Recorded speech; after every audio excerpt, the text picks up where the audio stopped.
그런데 교인들이 누군가를 보면서 수군대고 있어요. 저 사람 언제부터 나온 거야? 미국에서 왔다던데? 아는 사람이 아무도 없대.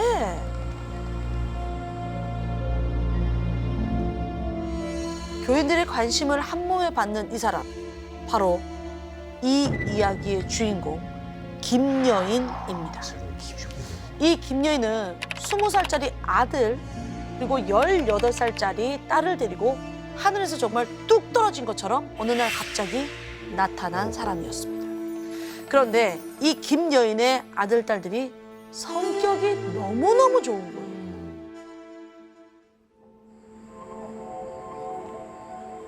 교회 아이들한테 먼저 다가가서 영어도 가르쳐주고 피아노도 가르쳐주면서 순식간에 이 교회에서 가장 인기 있는 형 누나, 교회 오빠, 교회 언니가 된 겁니다. 그러다 보니 교육에 관심 많은 엄마들이 하나 둘씩 김여인에게 모이기 시작합니다. 그 엄마들이 바로 홍 씨와 정 씨였습니다.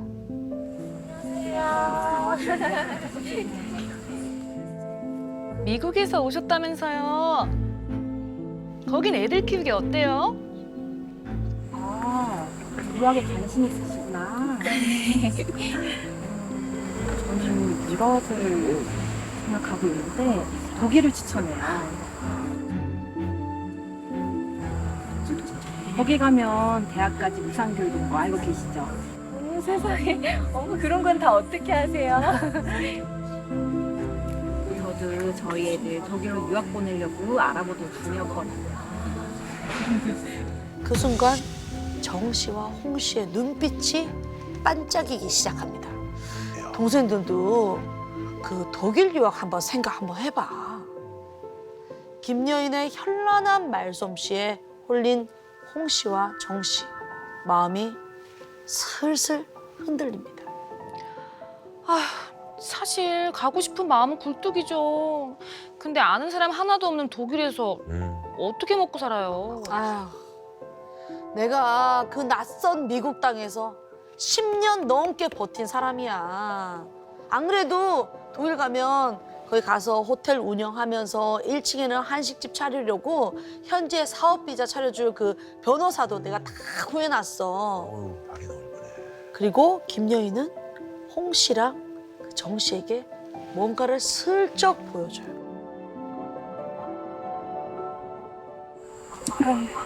근데 내가 하나 보여줄 게 있는데 바로 김여인의 통장이었습니다. 속에 얼마야? 1십, 100천, 10억. 놀란 홍 씨와 정 씨의 손을 잡고 김여인이 차분하게 얘기를 하죠. 내가 사정이 있어서 돈이 좀 묶여 있어요. 근데 그거 금방 풀리니까 풀리면 교육이든 사업이든 도와주고. 너무 감사해요. 우리가 고민하지 말고 같이 가요. 감사해요, 언니. 근데 대신 초기 비용이 좀 필요한데 얼마나 달 월세랑 비행기값? 이 정도는 될 거예요. 그 정도야. 잠깐 준비할 수 있죠. 그럼요. 결국 홍 씨랑 정 씨는 김여인을 따라 독일로 떠나기로 마음을 먹습니다. 진짜네. 그렇게 2015년 10월 독일 프랑크푸르트에는 김여인, 홍 씨, 정 씨 이 세 가족이 도착을 하게 됩니다. 김 씨는 술츠바우라는 동네에 미리 저택을 구해놓고 가족을 다 데리고 갔어요. 가운데는 좀 모여볼까요? 네. 좀 웃어야죠. 좀 환하게 웃어볼까요? 네. 좋아요. 자, 그리고. 빨리 와요. 잠깐만. 김여인과 김여인의 아들, 딸, 네. 그리고 홍 씨와 홍 씨의 두 아들, 어. 그리고 마지막으로 정 씨와 정 씨 남편 그리고 두 아들까지 이렇게 독일로 다 같이 넘어온 인원은 총 10명이었습니다. 그때까지만 해도 장밋빛 미래가 펼쳐질 거라고 생각을 했죠. 하지만 6주 뒤 이 10명 중 한 사람은 싸늘한 시신이 되고 오 뭐야?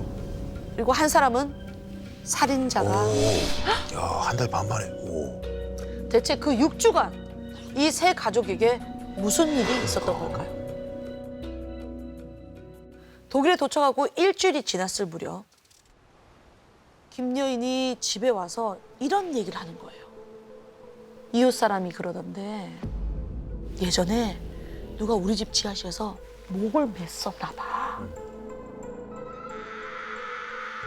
그래서 이 저택이 사실 이 동네에서는 귀신이 나오는 집으로 아주 유명하다는 거예요. 근데 그 이후로 가족들에게 정말 이상한 일이 생깁니다. 가위가 눌리는 건 당연하고요. 창문에서 흰 그림자를 보거나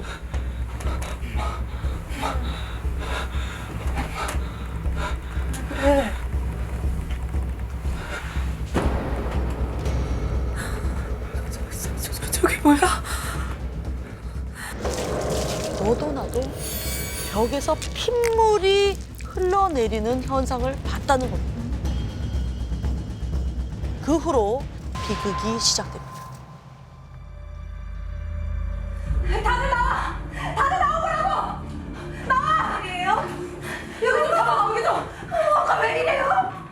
가족들이 나가보니까 김여인이 거실에서 누군가를 꽉 붙잡고 있는 거예요. 바로 정 씨의 13살 난 작은 아들이었습니다. 마구 몸부림을 치는 아이를 본 정 씨 부부가 깜짝 놀라서 달려갔어요. 아니 내가 잠을 자다가 뭔가 이상해서 눈 뜨니까 귀신이 날 보고 있는 거야. 뭐야 이거 갑자기? 이 집장을 들이대니까 그 간악한 것이 여길 들어갔어. 정신 차려봐. 정신 차려. 그러니까 이 정 씨 아이에게 귀신이 씌었다는 거예요. 김여인은 귀신을 쫓을 방법을 안다면서 아이에게 막 사탄은 나가라!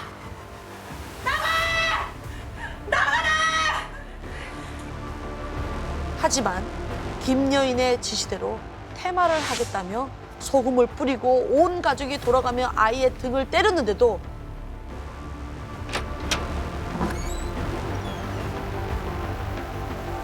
아이의 이상 증세는 점점 더 심해져 가고 있는 거예요. 결국 김여인은 가족들을 모으고 이렇게 선언합니다. 저희한테 씌인 귀신이 우리를 다 죽일 거야. 한국으로 보내.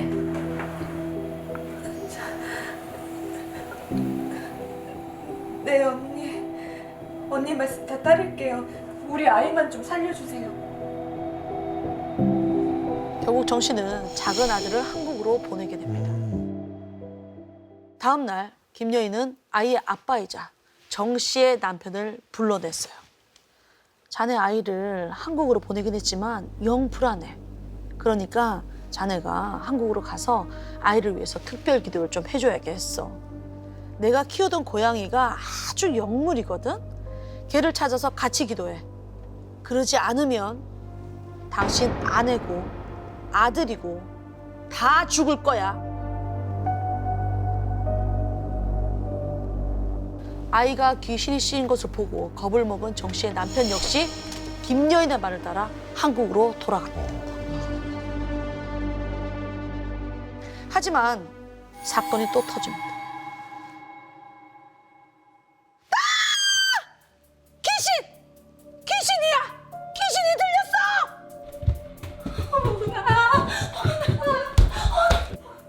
이번에는 홍 씨의 14살 난 작은 아들에게 귀신이 들린 거예요. 몸을 뒤틀며 비명 지르는 아이를 보고 홍 씨는 그 자리에 그냥 주저앉았고.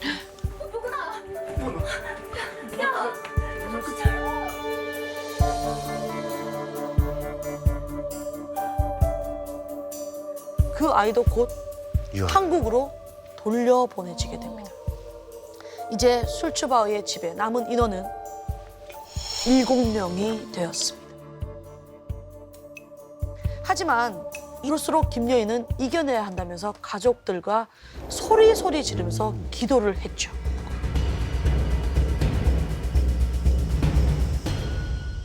김여인이 목격한 귀신과 귀신이 씌인 아이들의 이상 행동. 정말 독일 슐츠바우의 저택에 귀신이 들린 걸까요? 그렇게 다들 겁에 질린 채 지내던 중 김여인에게 갑자기 전화가 옵니다.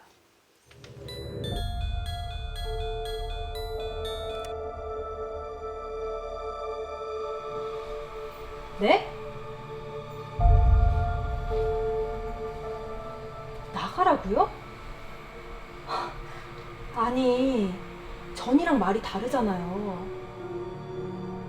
7명이 된다면서요. 뭔 소리야? 김여인이 전화하는 상대는 누굴까요? 7명으로 인원수를 맞춘 건데.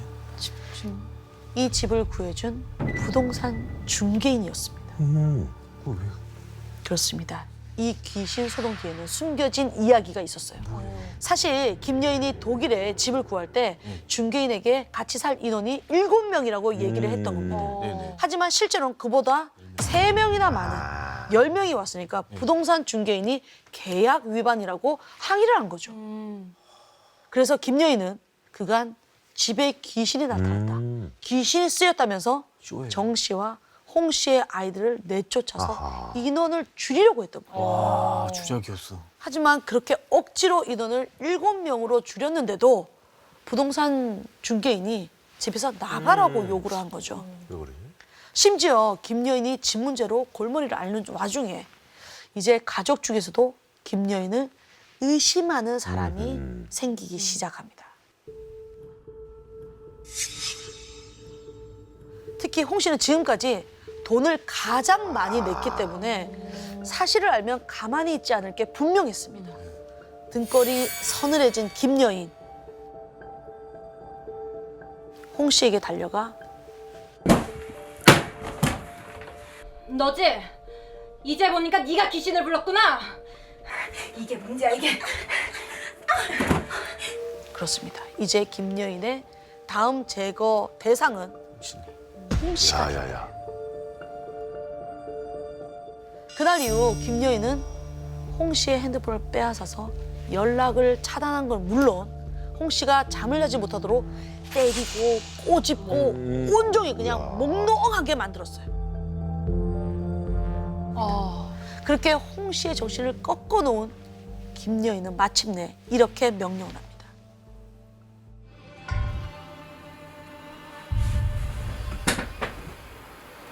너 이제 나가. 영영 돌아오지 마. 너한테 씌인 귀신이 너무 강력해서 한국으로도 못 보내줘. 너 혼자 여기서 거지처럼 살든지 흔적 없이 죽든지 알아서 해!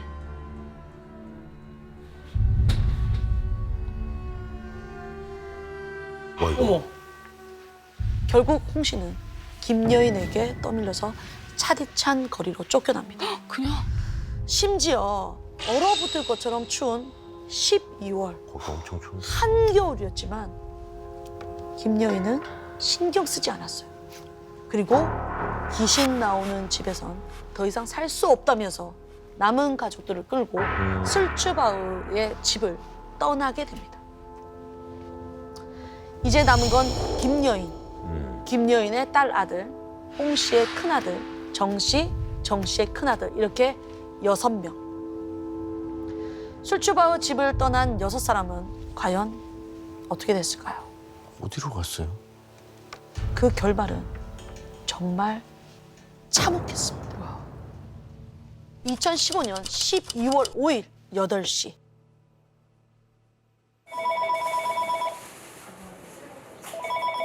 프랑크푸르트에 사는 한인 목사는 이상한 전화를 한 통 받게 됩니다. 목사님, 저 기억하시죠? 저 김여인이에요. 지금 우리 가족이 묵는 호텔로 와주실 수 있을까요? 전화를 건 건 바로 김여인이었죠. 전화를 받고 호텔로 달려온 목사. 그는 그 방에서 무엇을 봤을까? 뭘 봤죠? 바로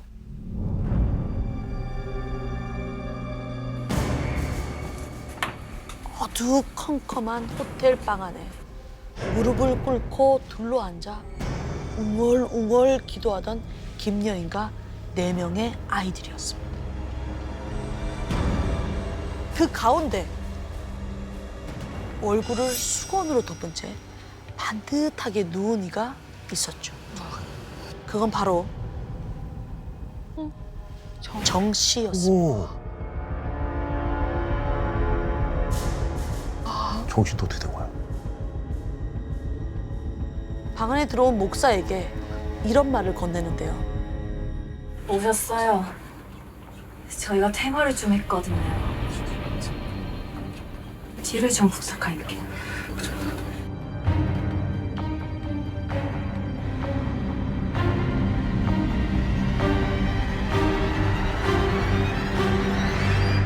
뒤를 부탁한다. 사실 누워있던 정 씨는 이미 사망한 상태였던 것입니다. 김여인은 정 씨마저도 귀신이 들렸다고 주장하면서 몇 시간에 걸쳐 퇴마를 빙자해 정 씨를 구타했고요. 결국 숨지게 만들었던 겁니다.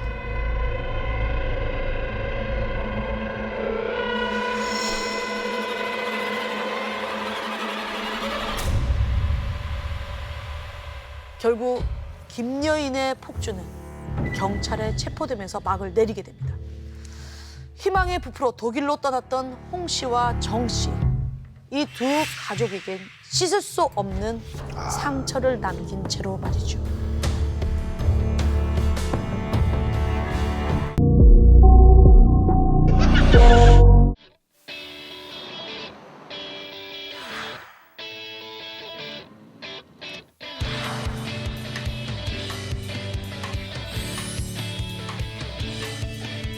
타국에서 생활하면 가장 큰 걱정이 집이잖아요. 맞아요. 특히 도쿄 집값은 악명이 높거든요. 월세 어떡할 거야. 저는 발품을 팔고 팔아 도쿄 아라카와구의 한 맨션에서 살게 됐습니다.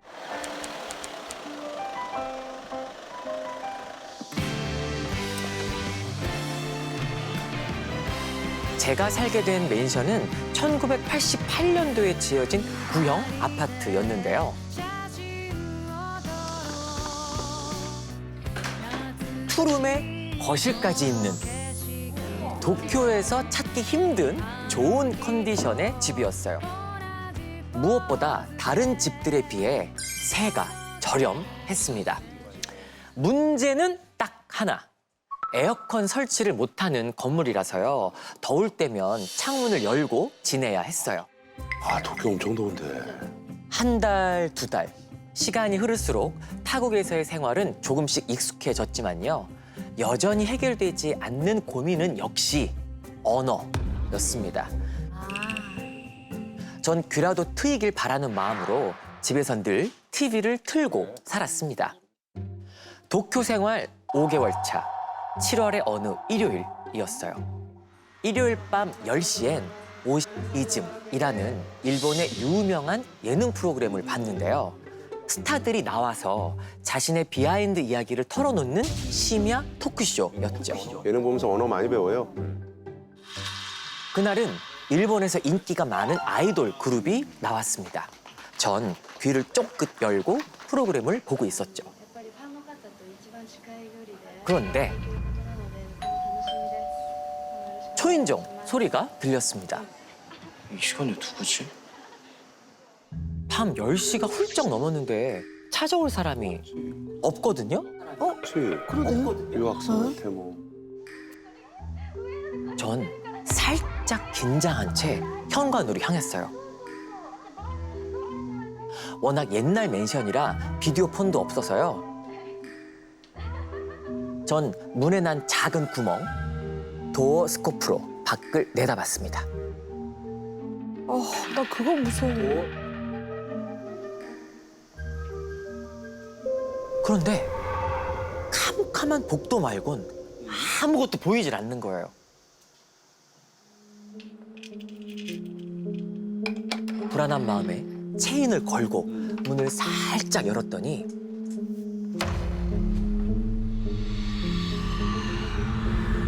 머리부터 발끝까지 새까만 코트를 입은 남자였어요. 남이 좋아하는데 그러면 안 되지. 전 살짝 긴장한 채 더듬더듬 남자에게 말을 걸었습니다. どちら様ですか? 남자는 제가 생각하지도 못한 말을 꺼냈어요.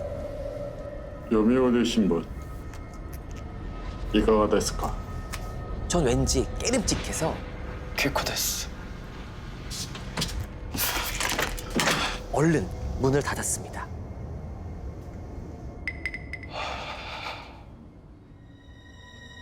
그럼 이제 남자는 돌아가야 하잖아요. 그런데 발소리가 들리질 않는 거예요. 계속 서 있는 거야. 설마 하며 이 도어스코프로 밖을 내다봤습니다. 그런데 검은 코트의 남자가 꼼짝도 않은 채 집 앞에 계속 서 있는 거예요. 뭐야? 왜 안 가는 거야? 왜 안 가는 거야? 진짜 왜 저래? 그렇게 1분, 2분 남자는 한참을 더 서 있었고요. 몇 분이 흐르고서야 자박자박 계단 내려가는 발소리가 들렸습니다. 다행히 별일은 없었지만요. 잠깐 사이 정말 긴장이 되더라고요. 전 놀란 마음을 누르면서 부엌에서 찬물을 들이켰죠.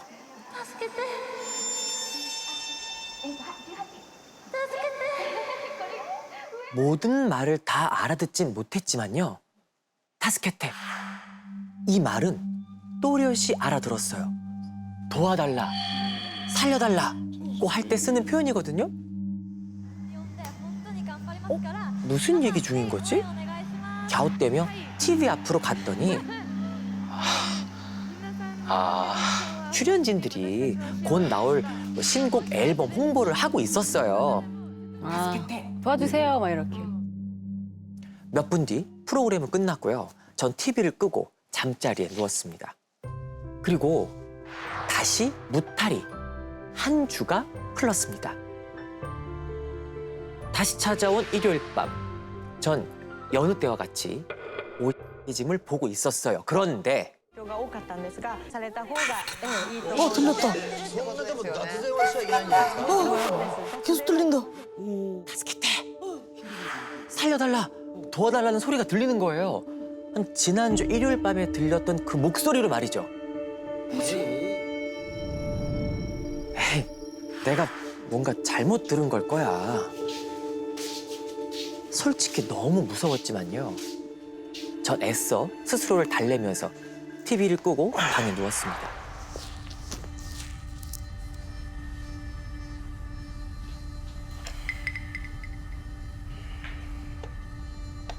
그런데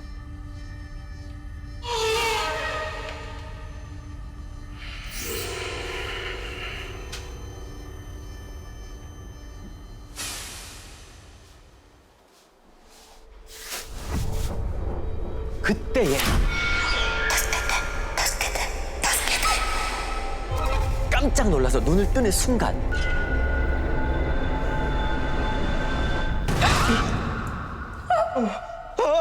제 발밑에서 여자의 얼굴이 나타났어요. 도와주세요! 제발 살려주세요! 제발 살려주세요! 전 여자의 소나기를 뿌리치려 발버둥을 치면서 외쳤죠. 그런데 방금 제가 한 말을 따라하더니 제 발목을 힘껏 잡아 당기기 시작했습니다.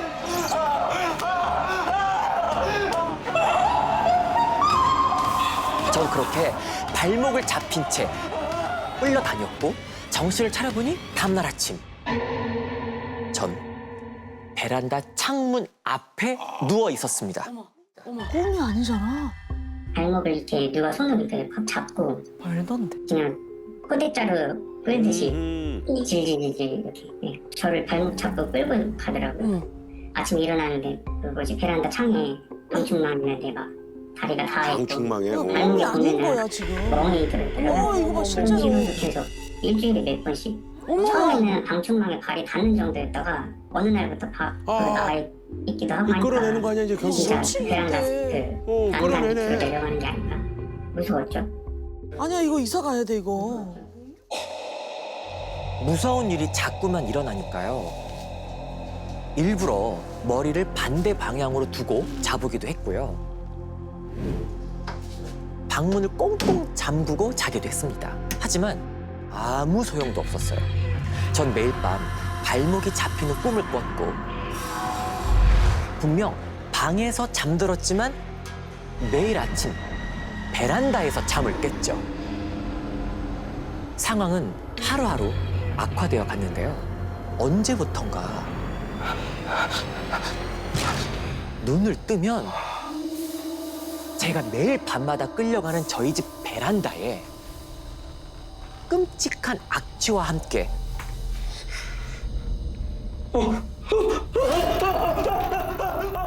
구더기가 들끓고 있었거든요.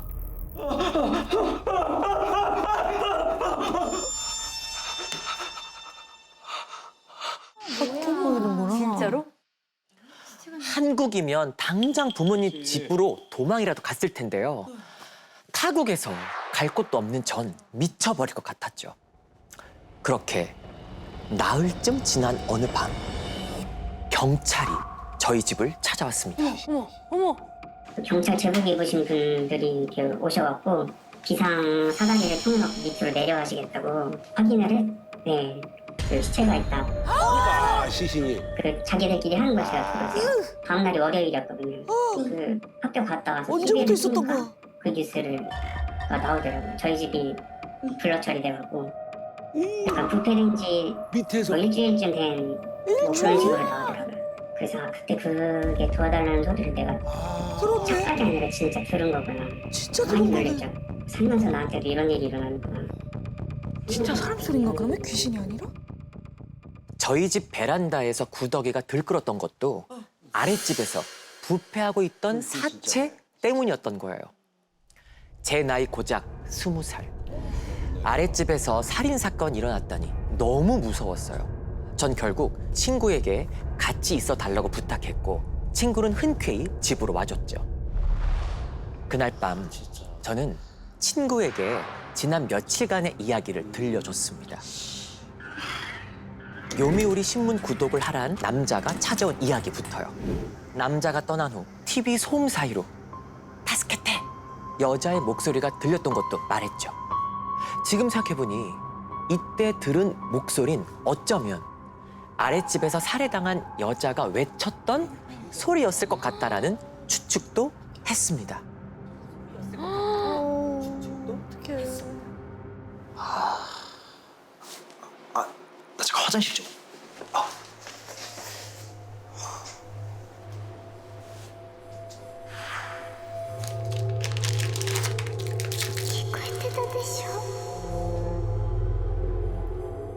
이거 또 뭐야? 방 안 어디선가 여자의 목소리가 들리는 거예요. 키코 에테타 데쇼는 한국말로 들렸었구나 그런 뜻이거든요.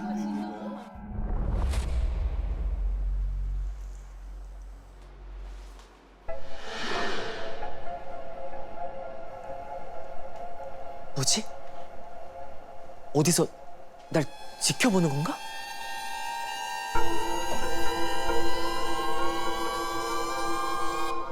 당황해서 방을 둘러보던 그때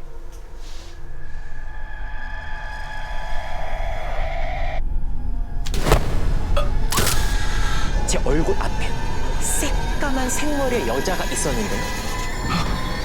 여자의 뺨에선 한 마리, 두 마리 구더기가 기어 나오고 있었어요.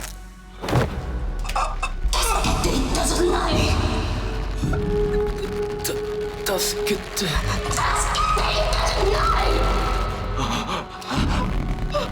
살려주세요. 살려주세요. 제가 몰랐어요. 저 어떻게든 여자의 손에서 벗어나려고 있는 힘껏 발버둥 쳤지만 어느새 베란다 창문 앞까지 끌려와 있었죠.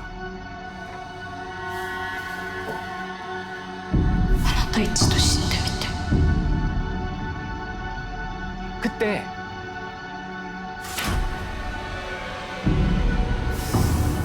갑자기 제가 베란다 난간 밖으로 고꾸라져 있는 거예요. 그리고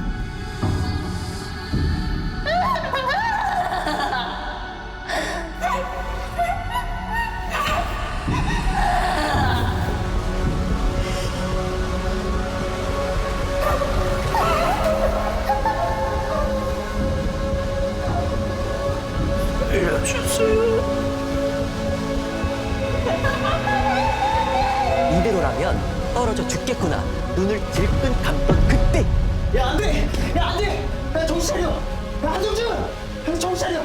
야, 성진아! 정말 다행히 난간 밖으로 떨어지지 않았죠.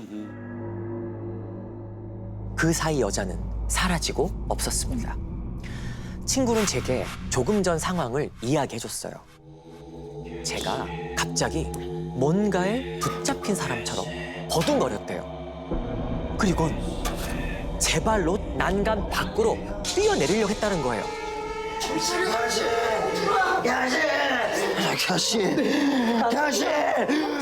알 수 없는 소리와 함께 울부짖으면서요. 처음 듣는 말로 막 울부짖으면서 막 캬시 막 이런 식으로. 근데 저는 그 단어를 듣자마자 아 일본어로 쿠야시구나, 분하다, 억울하다. 그런 일들을 겪고 나서 너무 저 자신도 좀 무섭기도 하고 걱정도 되고 혹시 이러다가 또 떨어지면 어쩌나. 그래가지고 바로 정리 다 하고 한국으로 돌아왔습니다. 그래요. 와 이제 어떡하냐고 아무리. 일본의 기억이 너무 안 좋겠다. 전 유학을 포기하고 한국으로 도망치듯 돌아왔어요. 그리고는 다시는 여자를 보지도 베란다로 끌려가는 이상한 일을 겪지도 않았습니다. 돌이켜 보니까요. 아랫집 여자가 살려달란 외침을 외면해서 그 대가로 이렇게 절 괴롭힌 게 아닐까 싶더라고요.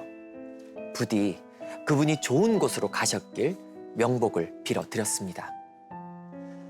그렇게 무탈히 살던 제가 20년 전 이야기를 이제야 제보하게 된 이유는 따로 있습니다. 끝난 게 아니야. 최근 꿈에 그리던 회사로 이직을 하면서 다시 일본에 가게 됐거든요. 사연을 보낼지 좀 많이 망설였는데 다시 일본에 갈 일이 없을 줄 알았어요. 근데 요즘에 경기도 어렵고 또 이직 준비를 하다 보니까 다시 일본에 있는 회사에 가게 됐습니다. 근데 그때 겪었던 일하고 똑같은 일을 겪게 돼서 어머! 그때랑 똑같은 일을 앞으로도 또 계속 반복해서 겪게 되지 않을까, 조언을 구할 수 있지 않을까 해서 제보를 하게 되었습니다. 이제 또 시작이 됐구나. 맞구나, 너. 일본에 온 그날 다시 그 여자의 목소리가 들렸습니다. 다음날 아침 눈을 떴을 땐 전 또다시 베란다 창문 앞에 누워 있었어요. 여잔 지금까지 제가 돌아오길 기다리고 있었던 걸까요?